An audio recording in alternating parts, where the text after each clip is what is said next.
This is Tom Kozlik from HilltopSecurities with another public finance-focused podcast. This time with Lucy Dadayan. Lucy is a senior research associate at the Urban-Brookings Tax Policy Center, which is a Washington, D.C. think tank. She focuses on government fiscal and economic policy issues. She has been tracking and commenting on one of the most important items as it's related to public finance since the beginning of COVID-19, that being U.S. state revenues. As a reminder to our listeners, Moody's Analytics, for example, back in April 2020 or April of last year, which is just a few weeks after the COVID shutdowns really began, wrote that, and this is Moody's Analytics, not the investor service, wrote that the COVID-19 pandemic is set to inflict an unprecedented amount of stress on state governments throughout the country. Their baseline shock was predicted to see tax revenues fall by about 23% compared to the year before. And over several iterations since the Moody's Analytics numbers came out in April and others who were also publishing and making forecasts, they eventually gradually lessened the overall impact until the real results finally came in a couple of months ago. And that performance and what we can expect going forward is what it is that I'd like to explore with Lucy today. First, Lucy, I was wondering if you had a similar dire prediction like Moody's Analytics had that you published, or if that was something close to your expectation back in April or in the summer of 2020. Sure. So back in the spring of 2020, when the pandemic spread across the U.S., the tax revenues were declining dramatically. We haven't seen such dramatic declines in a single month for decades, and that led to states as well as independent organizations such as Moody's and Tax Policy Center and Tax Foundation to come up with forecasts for states. And Tax Policy Center, we have used the state's own revenue forecasts, and based on state's own revenue forecast, we were projecting that the revenue declines for fiscal year 2021 would be around $125 billion, and for fiscal year 2022 would be $75 billion. Now, similarly, Tax Foundation made a projection in July of 2020 that states would see around $118 billion revenue shortfalls in fiscal year 2021. And gradually, as things were improving, our revenue forecasts were being revised. States were revising their revenue forecasts, but still, up until end of calendar year 2020, state fiscal picture was really not so great, and there has been much variation across the states, and whether states were performing well or not was dependent on their revenue structures, dependent on their dependence on different sectors of economy. For example, states that have more diverse revenue structures and have high reliance on higher income taxpayers, such as California or New York, have seen growth in income tax revenues. And states that rely solely on sales tax revenues or on severance taxes, such as Florida and Texas or Alaska in the case of severance tax, they have seen dramatic declines in revenues, particularly earlier in the pandemic. Now, today is July 1st, which means that 46 states have just entered into new fiscal year, that is fiscal year 2022. And states have been entering into fiscal year 2022 in much happier mood when they were last year, when things were so gloomy. But there are also other reasons that help the states to combat the fiscal crisis, that is the federal stimulus aid provided that helped significantly, whether it was in the form of direct aid or indirect aid. So one of the things that I was wondering is why it is that those expectations that many of us had in the spring and the summer were so different than the reality. Is it because the folks that were making the predictions didn't have a full appreciation for some of these specific details that you were just focusing on? I mean, the pandemic-induced recession was unprecedented, right? The overestimation of revenue losses by state governments as well as by independent organizations highlights the unusual nature of the COVID-19 recession and the uncertainties that the pandemic presented for state budgets. For one, several months into the pandemic, we realized that businesses were really fast to adjust to the new reality. The employers, for the most part, were fast to adjust to remote work. And unfortunately, most of the people and most of the taxpayers that were significantly impacted by the pandemic in a very negative way are the low-income taxpayers. And these low-income taxpayers do not contribute as much to state revenues, and that's one of the reasons why states were still able to see rebounding of the fiscal situation. But as I said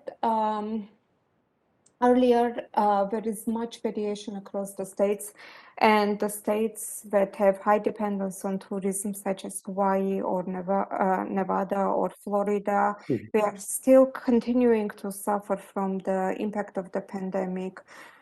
The other thing to remember is that the Wayfair decision of 2018 brought opportunities to the states to tax sales tax online from online transactions. And during the pandemic, we have seen this significant shift from consumers spending more on goods rather than services. And historically, in the last decade or even 2 decades, that has been the reverse. People usually spend much more on services than on goods. And usually most services are not taxed. So during the pandemic, we see the shift on spending more on goods, and that led to some growth in sales tax revenues. But again, states have been projecting really dire situation last spring just because we were seeing unprecedented declines in revenues. In April alone, in the month of May 2020 alone, state sales tax revenues declined by nearly $9 billion. And federal and state policies also played a role. I mean, the delay in income tax due date from April 15 to July 15 caused a delay in states to receive income tax revenues, and that created panic for state governments because we were not seeing the revenues that they usually see in the month of April. And so when the income tax revenues were finally collected in the month of July, they have seen that the picture was much better than initially forecasted.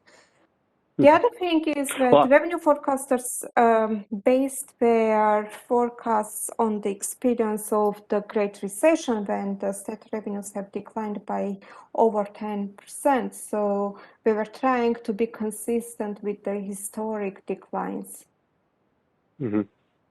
So I'd like to get to your fiscal year 22 revenue forecasts, but for now, what is the reality, or I should say, what was the reality a year after COVID? What was the increase or decrease generally, and were there some states that were hit harder than others?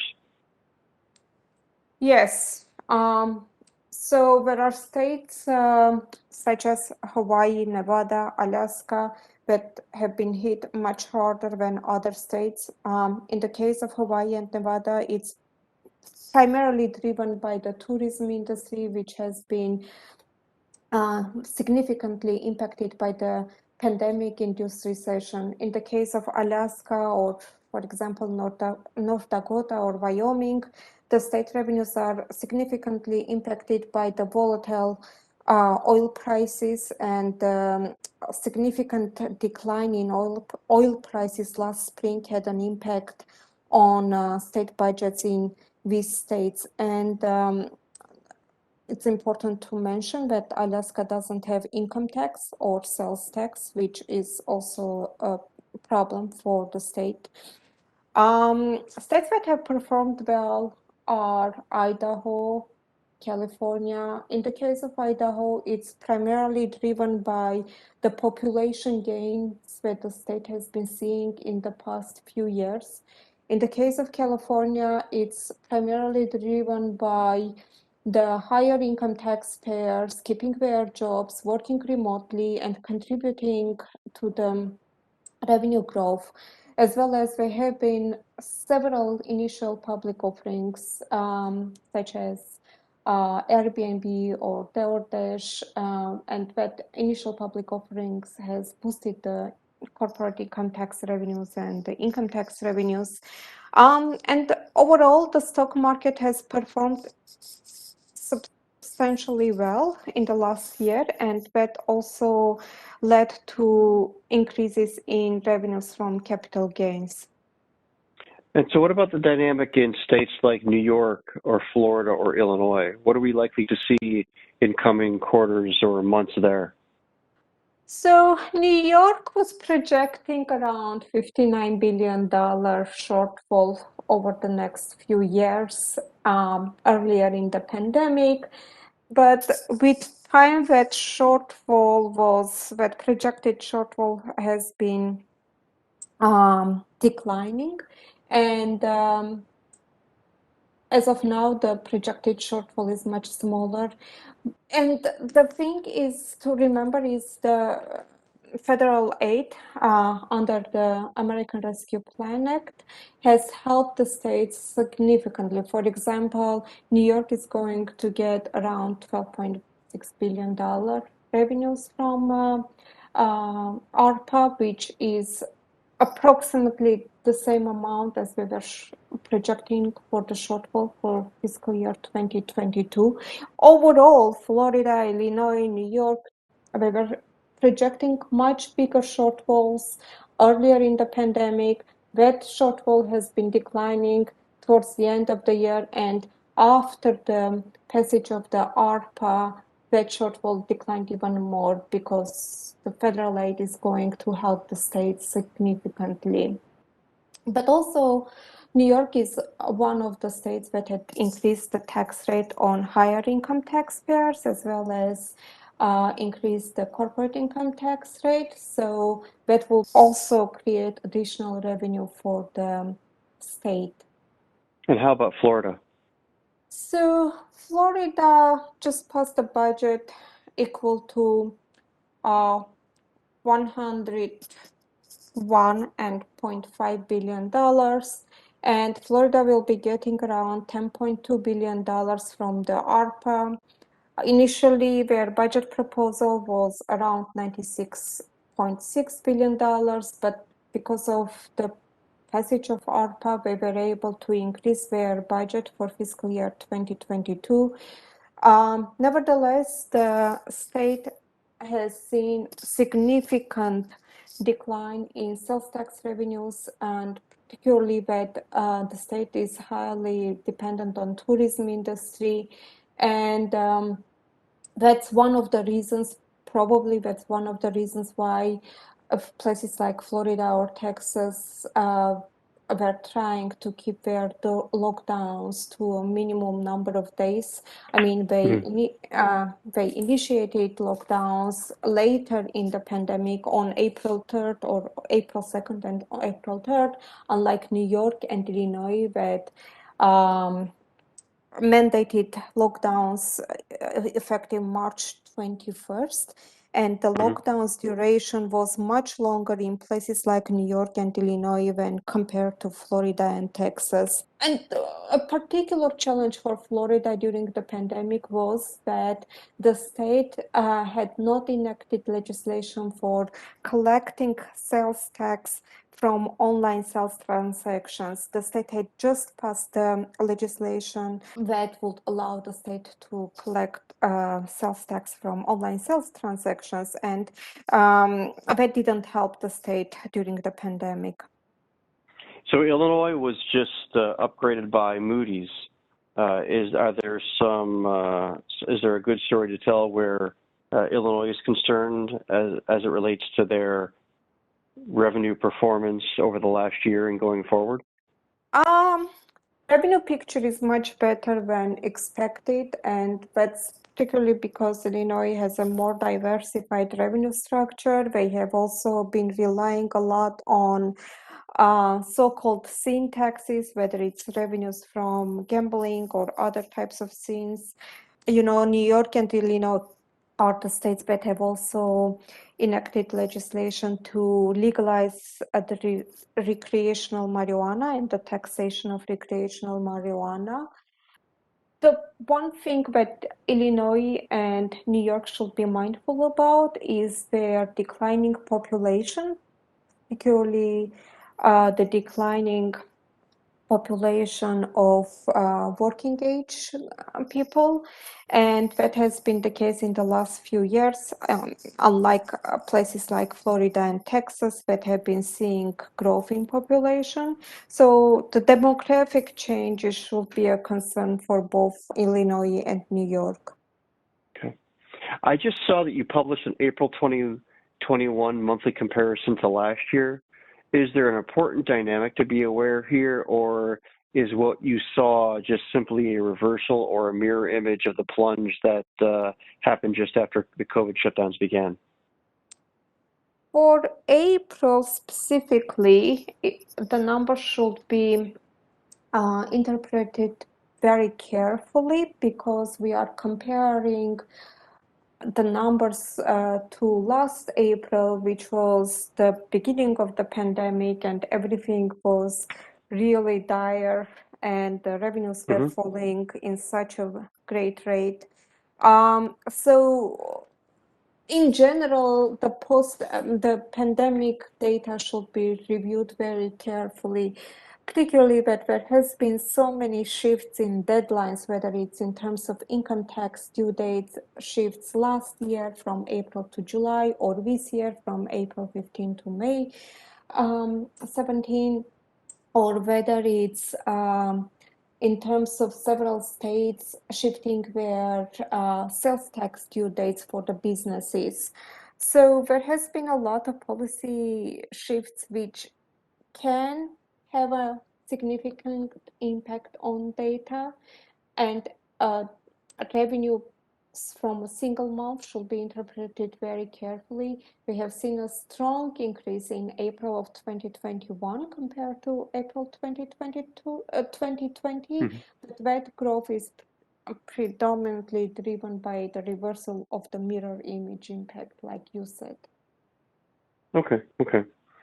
The revenue forecast for fiscal year 2022.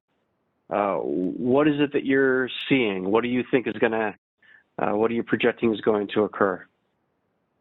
So we don't do projections per se, but we track the projections from all states. And since all states have provided their revised revenue forecast for fiscal year 2022, overall, the revenue picture is good for fiscal year 2022. States, for the most part, are projecting growth in major revenue sources, such as personal income tax and sales tax, as well as in overall tax revenues.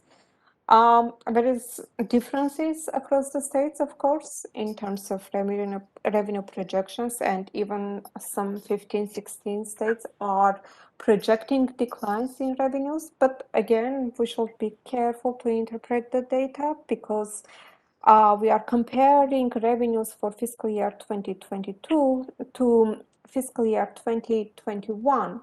And it's important to note that Some states have kept the delayed income tax revenues received in fiscal year 2021 in the same year, in fiscal year 2021, instead of accruing it back to fiscal year 2020.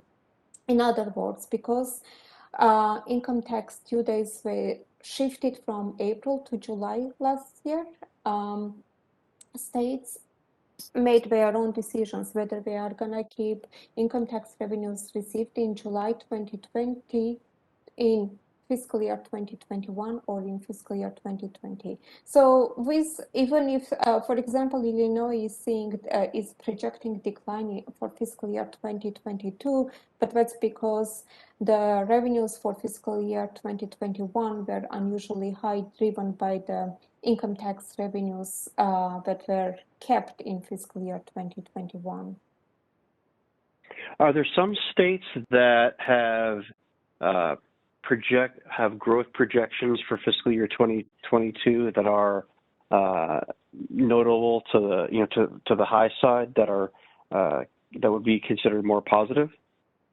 So none of the states is projecting double-digit growth. All states are projecting single-digit growth, and there are only few states that are projecting growth of over 5%, and those are the states of Vermont, Maryland, Alaska, and Texas.